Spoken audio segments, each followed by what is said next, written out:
Klaipėdos universitete rinkosi Lietuvos psichologai, edukologai, mokytojai, socialiniai pedagogai bei savivaldybių atstovai. Čia vyko mokslinė praktinė konferencija Vaikų ir jaunimo pozityviosios socializacijos galimybės mokyklos veikloje, kuriant saugią ir sveiką aplinką. Joje tiek teoriškai, tiek praktiškai ieškota būdų, kaip spręsti jaunimo socializacijos problemas.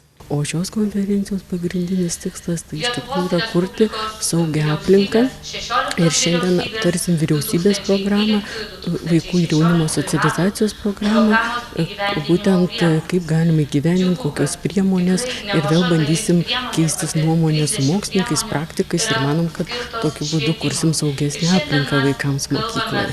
Jaunimo socializacijos klausimai visuomet buvo labai aktualūs. Konferencijoje dalyvavusi švietimo ir mokslo viceministrė Edita Tamošiūnaitė išskyrė socializacijos svarbą sprendžiant įvairias problemas. Per jaunimo socializaciją, vaikų socializaciją yra sprendžiama nemažai problemų, tai prevencijos problemos, patyčių, smurto artimoje aplinkoje.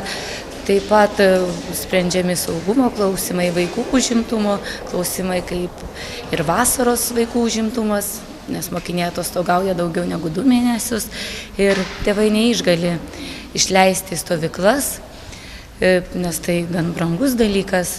Konferencijoje dėmesys skirtas mokyklinio amžiaus jaunimui. Viceministrės nuomonė, nors mokykla yra labai svarbus etapas, kalbant apie jaunimo problemas, reikia vertinti visumą. Negalima kalbėti apie vieną tik amžiaus tarpsnį, sakykime, kaip apie studentą, nes studentas išauga iš vaiko, mokinio ir tampa studentu.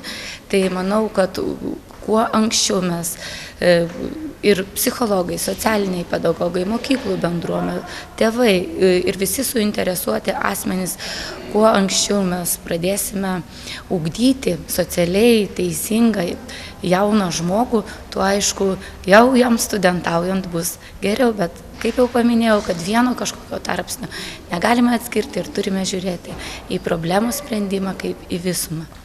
Konferencijos organizatorių nuomonė universalaus atsakymo į klausimą, kaip reikia užtikrinti pozityvią jaunimo socializaciją mokyklose, nėra.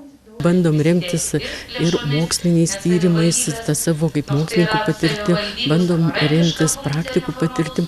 Aišku, yra ir Lietuvoje šiandien įgyventa daug programų, kaip, pavyzdžiui, Olbijos patyčių prevencijos programa, Lion Quest, Pirmas žingsnis, Zipio draugai, tų programų yra.